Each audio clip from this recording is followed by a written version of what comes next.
Isa pong viral video ang pakalat-kalat sa social media. Isang babae di umano ang nakakita mga sangkay ng multo sa The Podium West Tower doon sa Pasig. Nakita daw po ito mga sangkay sa elevator. Subalit mga sangkay, hindi po yan ang buod ng ating pag-uusapan ngayon. Marahil magiging kasama yan mga sangkay, pero ang pinakapag-uusapan po natin dito, kung totoo nga ba na may mga multo sa mundong ibabaw na pakalat-kalat na mula po sa mga namatay na?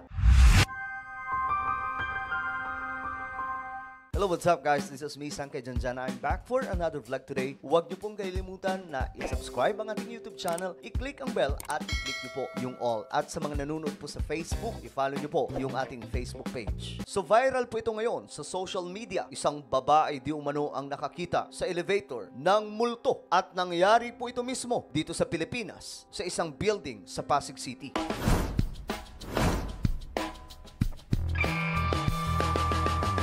Isang building sa Pasig City, mga sangkay, ang kinakatakutan ngayon ng marami, lalong-lalo na po sa mga nakakaalam sa kwentong ito. Isang babae daw kasi ang nakakita, mga sangkay, ng isang multo kasabay po niya sa elevator. Ang building na ito ay tinatawag na The Podium West Tower. Ito po ay misteryosong pangyayari, mga sangkay, sapagkat makikita po sa viral video ang isang babae na nasa loob po ng elevator kung saan grabe po ang pag-iyak at ayon po sa kanyang pagsasalaysay, siya daw po ay nakakita ng isang multo, isang batang lalaki na duguan, mga sangkay, na nasa loob daw po ng elevator kasabay niya. Panuorin po natin ang video ito. Takot sir, takot. Takot. Ano na, nagulat kasi sir, may sumabay dito sa elevator. Sa 2.5 niya.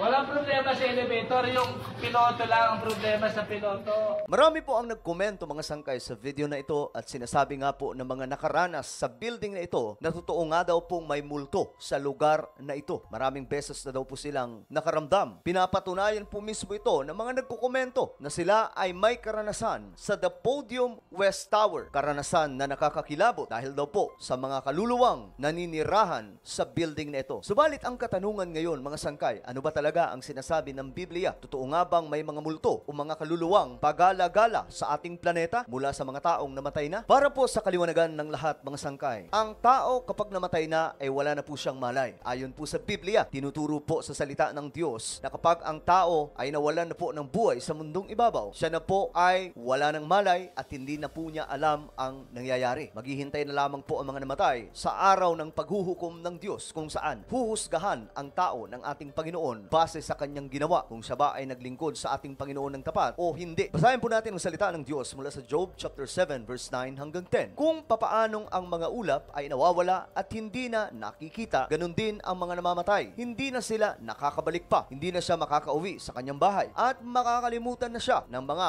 nakakakilala sa kanya. Marami sa atin, mga sangkay, naniniwala na kapag namamatay na ang isang tao o nakakabalik pa, nagpapakita pa sa kanyang mga kamag-anak o mahal sa buhay. Subalit, mga sangkay, klaro po ang sinasabi ng Biblia na hindi na daw po sila makikita pa at hindi na sila nakakabalik pa. Hindi na rin po sila makakauwi sa kanilang mga tahanan sapagkat siya na nga po ay patay na. Ayon po yan sa Biblia. Subalit ang tanong dito, bakit nga ba may mga nagpapakita na kaparehas ang mukha sa mga namatay na? Marami na po sa atin ang nakaranas ng ganun. May mga kamag-anak po tayong namatay, kalaunan, mga sangkay, nakaramdam po tayo ng kakaiba. At ang marami ay nagsasabi na nakita po nila yung nakaburol o yung isang taong namatay na at nailibing na. Yung iba ay sinasabi humihingi ng tulong. So maraming kwento tungkol dyan na may naranasan daw po silang ganun. Pero hindi po yan totoo. Ang mga ito, mga sangkay, ay mga bad spirits or kung tawagin, mga fallen angels na ginagaya po ang mga taong namatay na para iligaw ang sangkatauhan. Maniwala na ang mga namamatay ay pwede pang makabalik. Tandaan po natin, ang demonyo, mga sangkay, o ang mga fallen angels nandito sa lupa para manloko at mandaya ng sangkatauhan. Subalit, mga sangkay, may katuruan po ng isang relihiyon na ang kaluluwa daw po ng isang tao nananatili po sa ating mundo o sa lugar kung saan siya namatay sa loob po ng 40 days. Ito po ay ang Catholic Church. Na bagamat ito po ay hindi sinasang-ayunan ng buong doktrina ng Katoliko. Subalit, mga sangkay, hanggang ngayon, marami pa rin po sa mga pari ay nagtuturo na kailangan daw pong ipagdasal ang kaluluwa ng taong namatay na sa loob daw po ng 40 days upang siya daw po ay makabalik o makatawid papunta sa kanyang hinaharap na bagong buhay. buhay. Ang katuruan na iyan, mga sangkay, ay sinasakyan ng demonic forces, sinasakyan ng mga fallen angels, sapagkat narito nga po sila sa ating mundo para mandaya. Pinapalabas nila, mga sangkay, na totoo na itong kaluluwa ng isang tao ay nananatili sa ating mundo, nakikiusap sa mga kamag-anak, humihingi ng tulong. Ngunit ito po ay maling-mali. Wala po ito sa Biblia. Klaro po ang sinasabi ng Biblia kung babasahin po natin ang Mangangaral chapter 9 verse 5 hanggang 6. Alam ng buhay na siya'y namamatay, ngunit ang patay ay walang anumang nalalaman. Wala na silang pag-asa at nakakalimutan ng lubusan. Nawawala pati kanilang pag-ibig, pagkapuot at pagkainggit. Ano pat wala silang namamalayan sa anumang nangyayari sa ating mundo. So maling-mali ang katuruan, mga sangkay, na sinasabing ang kaluluwa ng isang tao ay mananatili sa ating mundo matapos po siyang mamatay sa loob po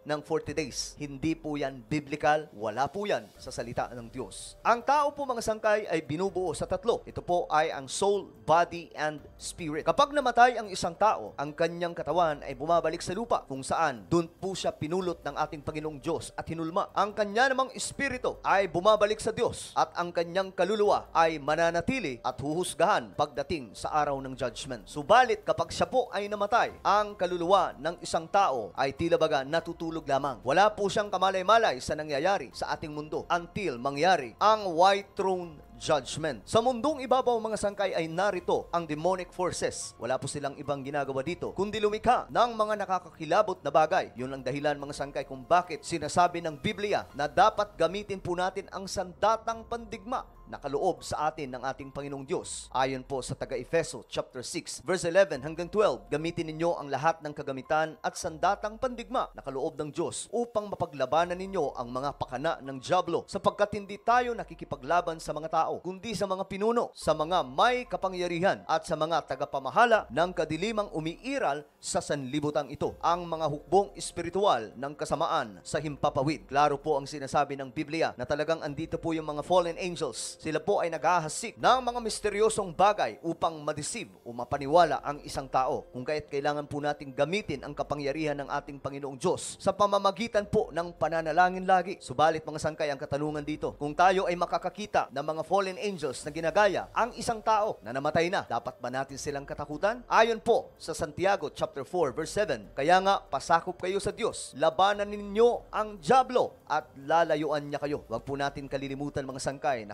kaya po natin palayasin ang mga demonic forces sa mundong ibabaw kung tayo ay nabautismuhan na sa pangalan ni Jesus at may banal na espiritu po tayo mula sa ating Panginoong Diyos. Tayo po ay may kapangyarihan para palayasin si Satanas. Gamitin lamang po natin ang pangalan ng ating Panginoong Jesus at ang dyablo ay lalayo. Huwag po tayo padadaya, mga sangkay, sa ginagawa ng kaaway ngayon na panluloko sa mga tao. So kung ang mga patay ay wala ng kamalay-malay at parang natutulog lamang until dumating ang judgment day, may sinasabi ba ang Biblia tungkol dyan kung kailan sila magkakaroon ng malay? Ayon po sa 1 Thessalonians chapter 4 verse 16, sa araw na iyon ay maririnig ang tinig ng arkanghel at ang tunog ng trumpeta ng Diyos, at ang Panginoon mismo ay bababa mula sa langit na sumisigaw, at ang mga namatay na sumasampalataya kay Kristo ay bubuhayin muna. Ito po yung good news, mga sangkay, sa mga taong naglingkod sa ating Panginoon at naging tapat na namatay na, bagamat sila ay natutulog lamang ngayon sa araw ng rapture o tinatawag na caught up, mga sangkay, na sinasabi sa Biblia. Sila po ay unang mabubuhay sa araw na yon, mga sangkay, kasi kukunin ng ating Panginoong Diyos ang mga tunay na mananampalataya